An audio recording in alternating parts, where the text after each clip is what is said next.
L'amour est une chose étonnante. L'amour se manifeste plus que tout dans notre comportement à l'égard des autres, dans nos pensées à leur sujet, dans nos paroles à leur sujet et dans notre comportement à leur égard. C'est facile d'être bon envers les gens qui sont bons envers vous. Ce n'est pas si facile d'être bon aux gens qui ne sont pas bons envers vous. Maintenant, je ne suggère pas que vous cédiez et que vous laissiez quelqu'un qui abuse de vous abuser de vous. Mais je sais que beaucoup d'entre vous ont écouté mon histoire avec mon père et ce que Dieu a exigé que je fasse plus tard dans la vie. Comment Dieu m'a demandé de l'amener avec ma mère à Saint-Louis et m'occuper d'eux jusqu'à leur mort. Et cela impliquait de l'argent et des efforts. Le Seigneur a dit, je veux que tu leur rachètes une maison et les installer près de toi. Occupe-toi d'eux. Non mais oh mon Dieu, j'ai commencé à réprimander le diable. Il n'y a pas moyen que ce soit de Dieu.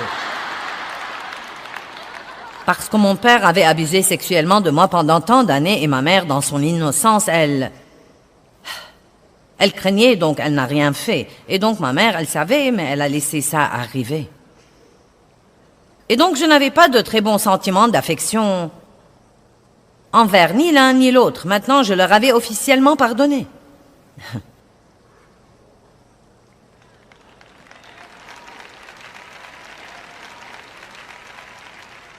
Mais Dieu voulait me prendre à un niveau plus profond. Et peut-être que Dieu essaie de prendre certains d'entre vous à un niveau plus profond parce que vous avez besoin d'entrer dans le niveau le plus profond de la guerre spirituelle. Peut-être que vous dites tout le temps, je veux que le diable me fiche la paix.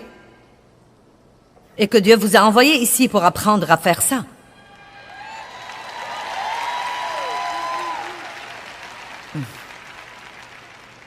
Je vais faire avancer rapidement cette histoire et la raconter, car si vous regardez mon programme, vous l'avez écouté de toute façon. Mais j'ai espéré que Dave me dirait de ne pas le faire. Parce que ça coûtait beaucoup d'argent. Et Dave était conscient de ce que mon père m'avait fait dans mon enfance. Il a dit, si c'est de Dieu, tu ferais mieux de le faire. Donc nous sommes sortis, nous avions pour but d'acheter la maison la plus bon marché. Non mais nous avons vu des maisons mobiles, nous avons vu des maisons mobiles rouillées. Et...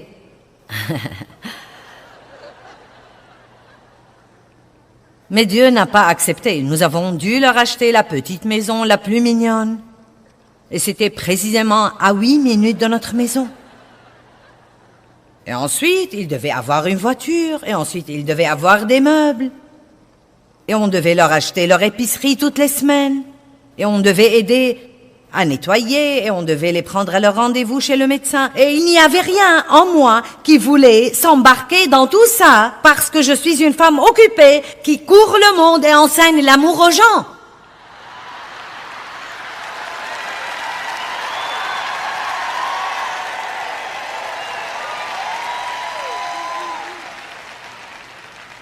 Je n'avais pas le temps de faire ce truc d'amour.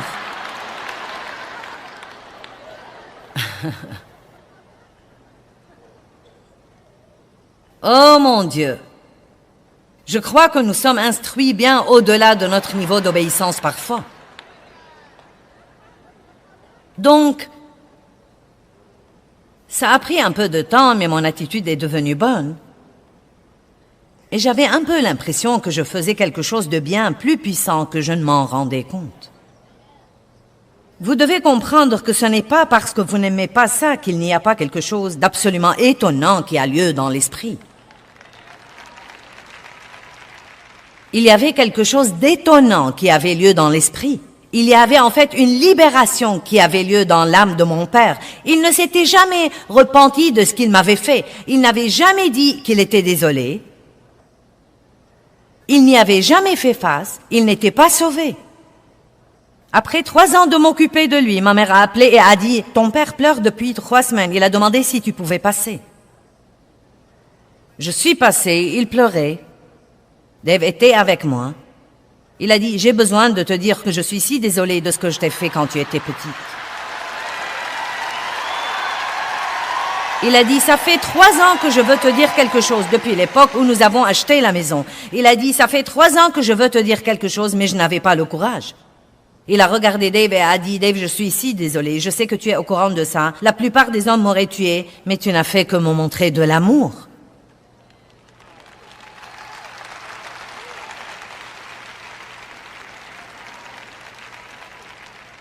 Eh bien, j'étais si heureuse pour lui pour avoir pu dire ça.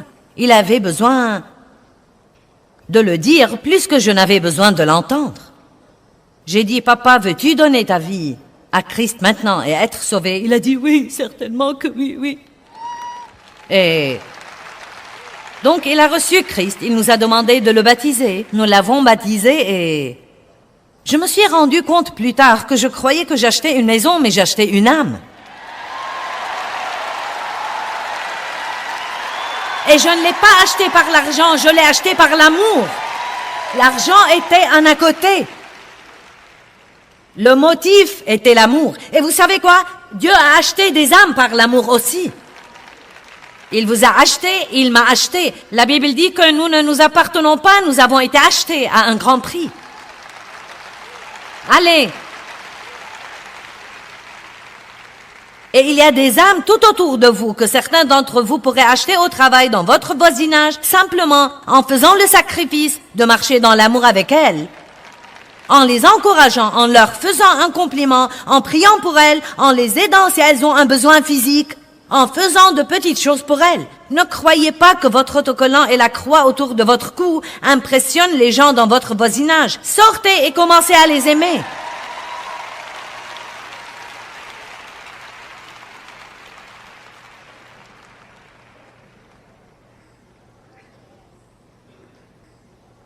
Et faites-le exprès. N'attendez pas d'en avoir envie. Faites-le exprès. Eh bien, et moi alors? Dieu s'occupera de vous. L'amour est toujours un genre de don. Car Dieu a tant aimé le monde qu'il a donné son Fils unique, et ce qu'il a de mieux. J'aime ça. Le don devrait nous coûter quelque chose. Notre don devrait parfois en arriver au point d'être un peu coûteux, un peu inconfortable. Jésus a souffert sur la croix. C'était un endroit de sacrifice. L'amour veut toujours dire le sacrifice.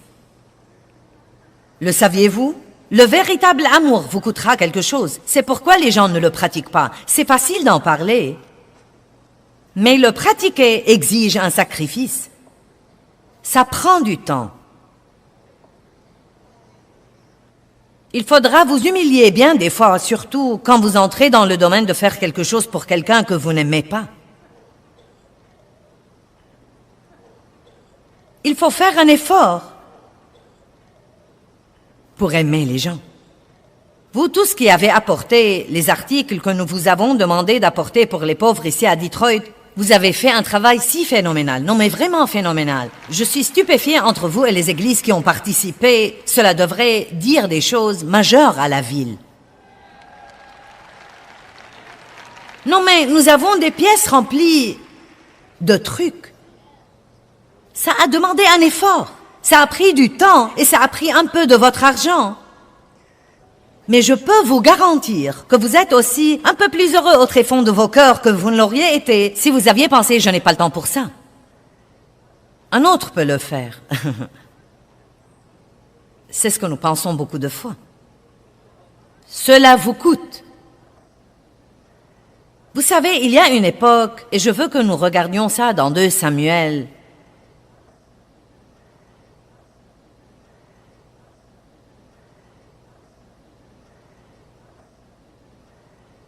24. 2 Samuel 24, verset 18. C'est un temps de se lever de vos sièges et d'acclamer.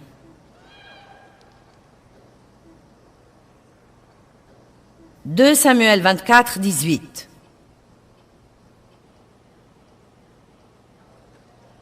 Un fléau avait frappé dans le camp parmi les Israélites à cause de quelques domaines de désobéissance. Et David voulait savoir ce qu'il pouvait faire pour arrêter le fléau. Et le prophète, le voyant, est venu auprès de David et lui a dit qu'il devait prendre un endroit et y offrir des sacrifices et que Dieu arrêterait le fléau. Que tout le monde dise sacrifice. Donc dans le verset 18, et Gad alla trouver David et il lui dit, monte ériger un autel au Seigneur dans l'air d'Arauna le Jébusite. Et David monta comme l'avait dit Gad selon l'ordre du Seigneur. Et Arauna regarda et vit le roi et ses serviteurs qui s'avançaient vers lui. Et Arauna sortit et se prosterna devant le roi, la face contre terre. Et Arauna dit, pourquoi mon seigneur le roi vient-il vers son serviteur? Et David répondit, pour acheter de toi l'air, afin d'y bâtir un autel au Seigneur. Ainsi le fléau sera retenu loin du peuple. Et Arauna dit à David, je veux que vous compreniez ceci. Que mon seigneur le roi prenne et offre ce qui lui plaît. Tu vois, les bœufs fourniront l'holocauste et les instruments de battage, et l'attelage des bœufs fourniront le bois. Tout cela, ô roi, Arauna te le donne, roi David. Et Arauna dit au roi que le Seigneur, ton Dieu, veuille t'agréer. Donc il voulait lui donner tout ce dont il avait besoin gratuitement. Nous aimons les trucs gratuits, n'est-ce pas? Mais vous savez quoi, parfois ce n'est pas le chemin à suivre. Parfois vous devez dire, non, je veux que ça me coûte. Car vous savez quoi? Quand les choses ne vous coûtent rien, elles ne comptent pas beaucoup pour vous. Et David a dit la chose la plus étonnante au verset 24. Mais le roi dit à Arauna, non, je tiens à l'acheter pour un prix. Et je ne veux pas offrir au Seigneur, mon Dieu, des holocaustes qui ne me coûtent rien.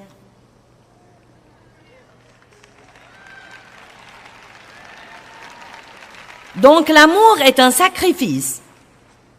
Et quand j'ai aimé mon père de cette façon-là, c'était un sacrifice énorme pour moi. Et je l'ai fait pour Dieu. Je ne l'ai pas fait parce que je voulais le faire. Je ne l'ai pas fait parce que j'en avais envie. Je l'ai fait pour une raison et une seule raison. Parce que je croyais vraiment et de tout mon cœur que Dieu m'avait dit de le faire. Et ce sacrifice, je le crois de tout mon cœur, nous a ouvert le niveau suivant dans ce ministère et nous sommes allés à un autre domaine d'être capables d'aider beaucoup plus de gens dans le monde entier.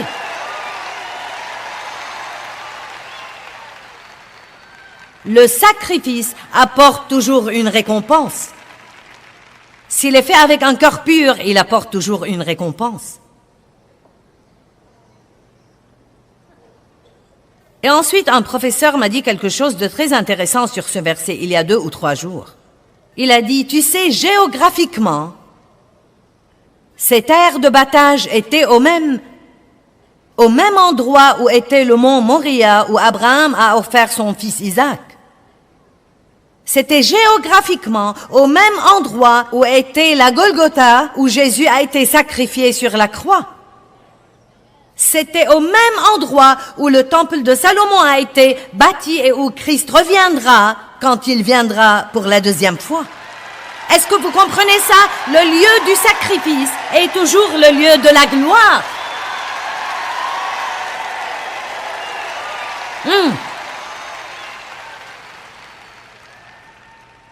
Ce sacrifice que Dieu m'a donné la grâce pour faire est aussi une des gloires les plus grandes dans ma vie.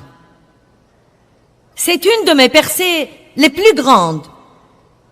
C'est un de mes succès les plus grands d'être capable de montrer l'amour à mon père et de laisser Dieu me prendre à un niveau de maturité spirituelle où je pouvais montrer à mon père ce genre d'amour après ce qu'il m'avait fait.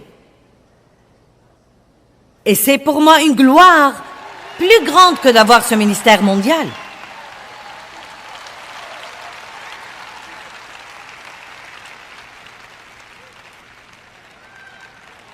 Nous devons comprendre aujourd'hui qu'il n'y a pas d'amour sans un genre de sacrifice. Même si vous prenez une minute pour appeler un ami que Dieu vous met dans le cœur d'encourager, c'est un sacrifice. Si vous prenez le temps d'écrire une carte à quelqu'un parce que vous voulez l'encourager ou le remercier, c'est un sacrifice. Vous avez dû sacrifier du temps et faire un effort. Et je déteste le dire si franchement, mais il y a tant de chrétiens qui sont en réalité des chrétiens si égoïstes et si égocentriques qu'ils ne prennent pas le temps de faire quoi que ce soit pour quelqu'un d'autre, mais ils sont fâchés tout le temps parce qu'ils croient que personne ne fait assez pour eux. Et il est temps que nous passions au niveau le plus élevé de la guerre spirituelle. Vous savez quoi? Si votre marche dans l'amour est ardente, embrasée, brûlante, non mais vous allez effrayer l'enfer.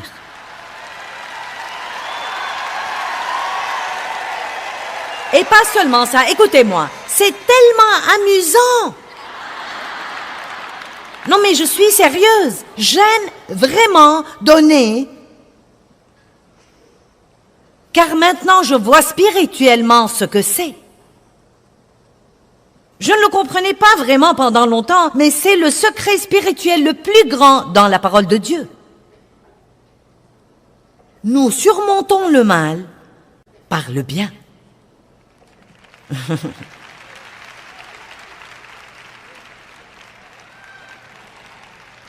Et toujours, quand vous donnez, cela vous revient toujours. Le don est une belle chose. C'est une des choses les plus belles que nous puissions faire. Et écoutez, Dieu n'a pas besoin de votre argent. Il possède tout, mais nous avons besoin de donner. Numéro 1, c'est un des moyens dont nous combattons l'avidité. Et l'avidité est une chose très dangereuse. La Bible dit, gardez-vous de l'avidité et de la convoitise. Donc, donner une partie de tout ce que Dieu vous donne est un moyen de combattre l'avidité. Mais d'un autre côté, Dieu vous surprend, car quand vous faites ça, il vous donne davantage. Vous devez donc continuer à donner pour pouvoir combattre l'avidité. Amen?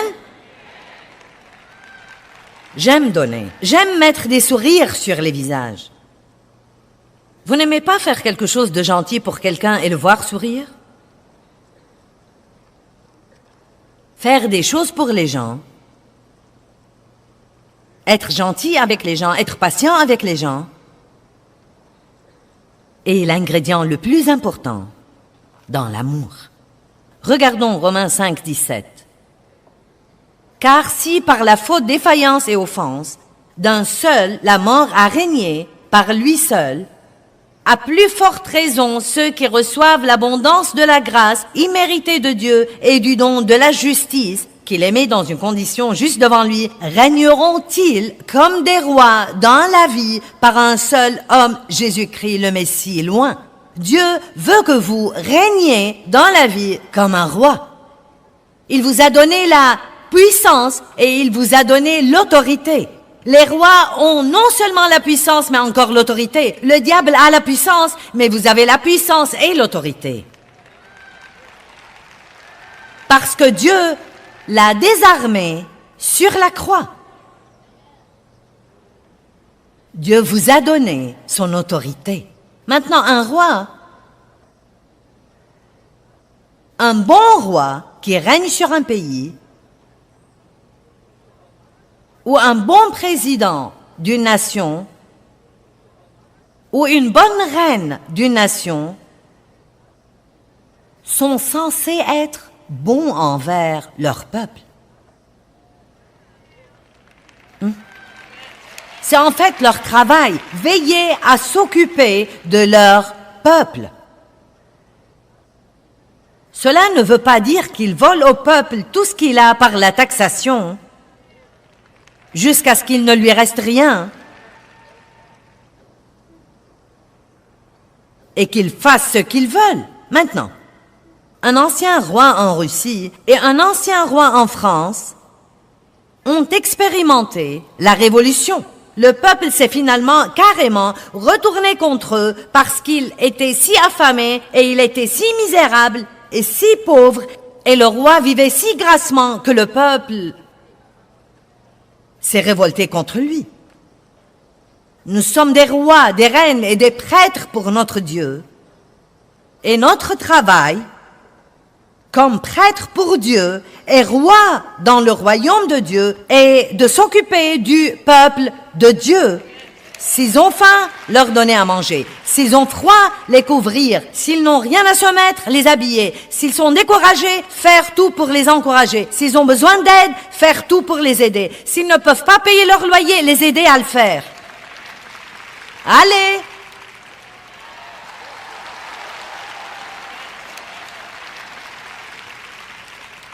Eh bien, nous sommes là pour ça. Acte 10, 38. Voyez comment Dieu a oint Jésus de Nazareth du Saint-Esprit et de force et comment il allait de lieu en lieu faisant du bien. Waouh! Qu'a fait Jésus quand il était ici? Il se levait tous les jours et prenait un petit poisson avec les garçons. Et il allait en tournée avec eux. Sortons et soyons bons envers quelqu'un. Parfois, il leur prêchait l'évangile, il ressuscitait les morts, il leur donnait à manger. Parfois, il multipliait les poissons. Et Acte 10, 38 dit qu'il allait de lieu en lieu faisant du bien. Waouh, waouh, waouh! Et si vous vous levez demain et qu'on vous dise « Que vas-tu faire aujourd'hui ?» Dites « Je vais bénir autant de gens que possible. Je vais faire du bien. » Vous dites « Eh bien, j'ai des problèmes bien à moi. » Eh bien, c'est toujours la réponse qu'on a, n'est-ce pas? Eh bien, j'ai des problèmes et j'ai confiance en Dieu. J'espère en Dieu et rien n'est encore arrivé dans ma vie. Psaume 37, 3, et je suis sur le point de clôturer. Ce devrait être illégal de s'amuser autant.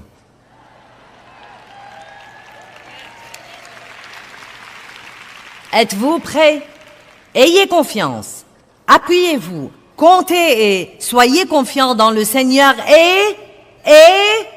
Quoi? Quoi? Quoi?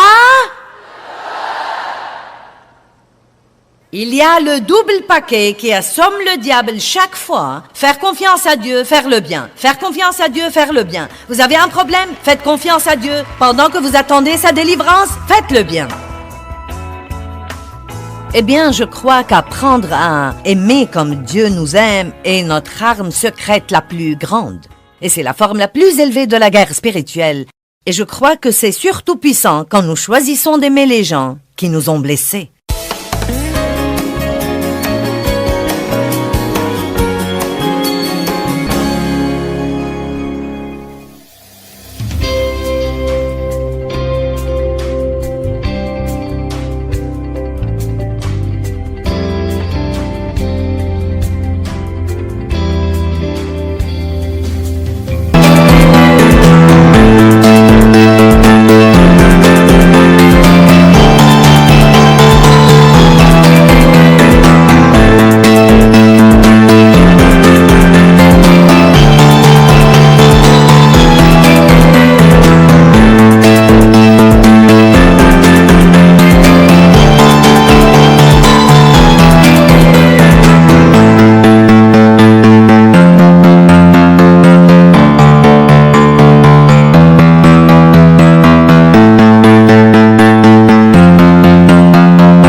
đường làng quanh co sông thu êm đềm hà diều đã bóng nắng cháy giữa đồng kỷ niệm yêu thương trong mỗi ngày tiếng ru gọi hãy nhớ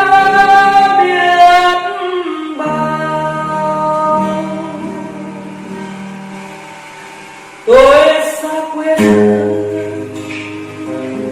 bao năm tháng qua nhưng trong trái tim không bao giờ xa